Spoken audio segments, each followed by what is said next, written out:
This is the coffee mug I traveled all around the country with. This is the Ratchet Manicure from Hell.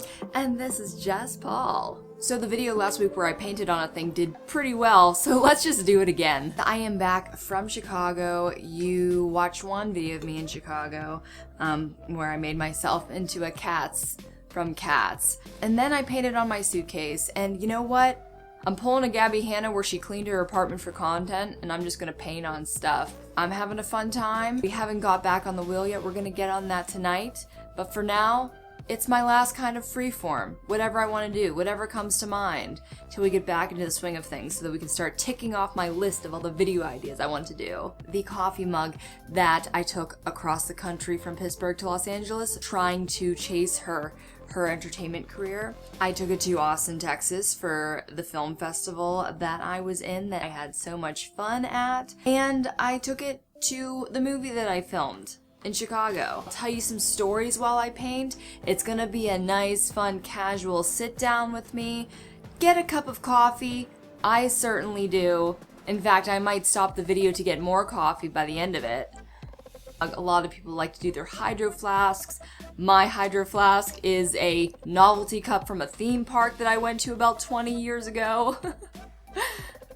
That's another video. So that whenever I am on a film set and I inevitably will bring this coffee cup, I will know exactly what Contigo mug is mine. We had a couple Contigo mugs on set. No spawns, but they're just my favorite. They have this auto seal where I can literally throw this thing in my purse. Just like, whew. I'm always on the go. I'm always on foot because I don't know how to drive a car. And it doesn't spill. I saw it on a commercial once, I bought it, and I was satisfied. What can I say? So I will put an affiliate link below so that if you want to check out how cool these kinds of coffee mugs are, I could be responsible for that. So the very first thing we want to do, I've got my second cam over here. Thank you for being here. Let's get some of the oils off. Did you catch that? Good. I thought that I owned sandpaper. I do not. I was as surprised as you when I looked in my drawer and there was none. I have nail files. Oh, that hurts my bones. Is that, ow! I feel like that did something, but put little micro tears in it, and I feel like maybe I should have been wearing some kind of protective gear to not breathe that in. But we'll see. If I do collapse tomorrow, there will be evidence of... Uh-oh. Yikes. As you've seen, I surround myself with red. I love red. I love the energy that red brings to me personally. But sometimes I've got to kind of mix it up a little bit. Mostly out of necessity because I have one color that might work on this. And it is a multi-surface, I think it can go on a couple different things. So it is a nice teal, and one design that I do really love besides just the reds is a nice teal with a red. So this is significant because this is the nail polish that I wore throughout this entire movie that I was just on. And then after the design is done, we've got a matte finish. I think I get a little too hard on myself about the final product in these art videos. I want to do something that looks really great, but in the little amount of time that you have, ooh, that's really on there. Doesn't need many coats at all. Well, I thank you, multi-surface. And I'm just going to chat about my time in Chicago. It's my fourth feature film I've ever been in. You've heard of none of them. Don't worry. Whenever I'm on a film set, I'm literally the happiest person I've ever been. And it really, really reinforces why I kind of have been chasing this dream for so long, because it feels so good to do the craft that I love so much. Oh, are we gonna cry in this episode? I hope not. God, I hope not. I never traveled for a movie. We're still in the indie sphere here. I met the director, Richard Bergen. Excuse me, phone, I'm telling a story, please. I met him on Facebook, and I network a lot on Facebook. I like it, I get really sick of it sometimes, but in this industry, you just have to get to know a really good community of people like you that are making work that you like. and that you want to make work with. I need a much finer brush than this. It's really cool when you find a project that you're like, this could be something great. I'm lucky that I've had a couple projects that I feel that way about, because, I mean, this entertainment industry is hard to get into in the first place, but this day and age, when there's so many more people than just, what, like 20 years ago, just because of the sheer number of people that exists. If you watch me on Instagram, I'm sorry for all the pictures of my face. I don't know what else to post. I did kind of document my time in Chicago a little bit. I'm gonna throw up some pictures during my little chit chat. This is cute so far, not very far. I really want to finish this. Maybe it'll take me all night. Maybe I'll make a very long video for myself to edit, not for you. I won't put you through that. I really want to make this good, and I want to finish it tonight and show you a cool final product. The movie I did was called Fang. I will put the Facebook page below. We're so in the early stages of anything that there's not a lot of marketing up yet, but there are some pictures of the set and of the monitors, and it was just pretty gorgeous. Jason, I will put his page down below as our DP, and just every single shot looks so beautiful. It's about this guy that really is depressed about so many portions of his life. Basically, he's not getting anywhere, and he finally spirals out of control, mixes medication, and basically makes himself hallucinate, goes into a manic state, and thinks that he's turning into a rat. I played Myra. I played the protagonist's mother's caregiver. The kind of person who wants to help everybody. She's very naive, thinks that she can handle everything. She's a fun character to play. But to make for a good story time, I can tell you kind of how we almost thought we were going to kind of lose the shoot, and then we didn't. We basically rented a house, and that was going to be the house that the movie took place in. It was like, cool. It looked really poor. I mean, because it was half renovated, that's why it looked, you know, kind of crazy. Like, how does anybody live here? The Chicago winter got so bad, and one day the electricity blew to the point where we couldn't even plug in, like, all of the filming equipment and space heaters.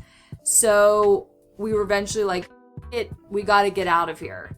So luckily enough, basically our head PA, he had a property that we could use. There's one bedroom in this one location that is filmed all in this one house. But then, other than that, the rest of the set is at a completely different house. So, little Easter egg trivia, whenever you guys want to see it, you'll at least know that the house is actually divided into two completely different locations. We're gonna need to put a lot of detail onto this to make it look impressive. Oh, this will be fun! It's like, oh wait, this is gonna be a lot of work. But I had to paint this. I had to. When the inspiration calls, you answer back. I was really lucky this time to work with a really good cast. Dylan LeRae was the actor I was opposite of. It's his first feature, but God, he was like so good. He was really talented, just like a natural talent. Even though I'm pretty sure, you know, he probably worked really hard on it, unlike some people we know. And then I got to work with Lynn Lowry. If you do not know who Lynn Lowry is, my hometown of Pittsburgh, we revere one director above many, George Romero, because he basically put Pittsburgh on the zombie map. And we're forever somewhat known for that. Lynn Lowry was in The Crazies, amongst a lot of other cult classics. And I basically grew up living in like the horror community, the horror film kind of fandom, just seeing her clips over and over again in like, you know, top 10 lists of death scenes in indie horror movies of the 70s. I really didn't even know what it was going to be like to work with somebody who literally has been in film for decades and has made such a career out of it. Because every single scene we did, it was like, oh, I gotta step up my game. This is a professional here. So I really felt like I was kind of stepping up in the leagues by getting to act with somebody like her. And we're friends now. I've got her phone number and everything. I'm treating YouTube like my personal scrapbook for everybody to see. How fucking weird. So I'm calling this Paisley, but really, it's just whatever my little heart desires. This is something that I constantly doodle, or would doodle, you know, just to free my mind. So I'm going to put it in the palm of my hand forever. Until I lose this coffee mug.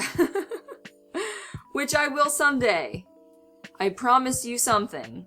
That this coffee mug will be lost at the hands of me just not paying enough attention.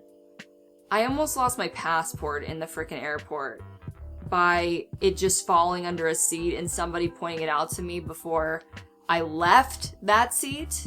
For Myra, I wore this beautiful wig because Myra, in her essence, was brunette. Instead of dyeing my hair, because dyeing my hair a natural color takes a lot out of it. Can't really use my food coloring to dye my entire head brown, and it also made me want to get back into hoarding wigs again. It was just so easy to kind of put it on. It was pretty perfect and it looked really good. I hope that it looks perfect and realistic in every single scene. If you didn't hear all my secrets right here as I'm spilling them, painting this coffee mug, hopefully you would have never noticed. But now, you will. And here we is. We're like halfway done here. I'm halfway satisfied, which is only 50%, which is an F, so here's where we've gotten to. I'm so tired, I just want to go to bed now. But I am not putting all this makeup back on tomorrow to finish this, so we gonna finish it. And I'm in new clothing and makeup, and it's the next day. I was getting so tired I was boring myself. We are back to this art project. So we're a little bit ways through, and I think it's kind of messy. I'm going to add some of the last details, and then I'm going to go in and really try to make... Look at this. Look at this. Okay. I'm really annoyed with the lack of detail that my brushes are giving me. This is just so sloppy because I don't have a detailed enough brush here in Los Angeles. So we gonna improvise like we do almost every week that we do something. I have this e.l.f. Makeup brush set that I got free over the holidays when I was buying lots of makeup. I was thinking I'd give this as a gift to somebody, but I need it right now. Oh, it comes in a little case. Unboxing! The detail brushes. This is an eyebrow brush, which to be honest would probably be the one that I was gonna reach for if I really needed something for makeup. Not today. And I believe this is a lip brush. Hopefully we can get this to look a little bit more detailed than a bunch of streaky splotches on my coffee mug. Man, if I'm messy with every single new layer, how is it ever going to be good? When I finally was done of my, 25 days in Chicago filming, I put on my jacket, I walked outside, and there were 2 inches of snow on the ground. I was so exhausted because I did that thing that I do where I didn't sleep the night before, that I went on a plane because I was scared of navigating the airport like a child. Like, there's signs for everything, Jessica. You're not gonna get lost. And then when I stepped into California, the winter jacket I was wearing was totally inappropriate, and I had to literally dig into my 70-pound suitcase so that I didn't look like an idiot carrying around a gigantic winter coat on my back. And here, ladies and gentlemen, is my brand new coffee mug. Is it perfect? No. Am I satisfied with it? Slightly. Will I continue to paint on it after I have sealed it and have used it? Probably. I tend to do that to my stuff anyways, just kind of make them better over time. It looks way better at a distance and in a very small monitor. And maybe out of focus. Take it in. So tell me what you think about me painting on my coffee mug. This coffee mug that is now forever marked by me. But now that we've done literally a painting on things series for the last month, now it's time to spin the wheel. That's right, guys, it's back. And we're on our way to a brand new category unless it lands on art again. And if it does, well, I don't know what we'll do. Hey, it's Rect Radio, guys! Rect Radio is coming up next. Right now, I'm going to edit this because it is the day that it's going online. It's going to be a late upload. I hope you enjoyed painting with me once again, and this is my outro. There's a scene in which I do cry. But the thing is, when you're filming a movie, this one scene can be filmed at like 4 different angles with different inserts. It actually takes a pretty long time to film something, and you do it over and over and over again. I decided, let's just start crying from the beginning on everybody else's shots too. So that by the end of the day, I was like, can somebody run out of tears? Can you just not have any more after a while? It felt so rewarding when I was so exhausted from just being so emotional that I could just fall right to sleep.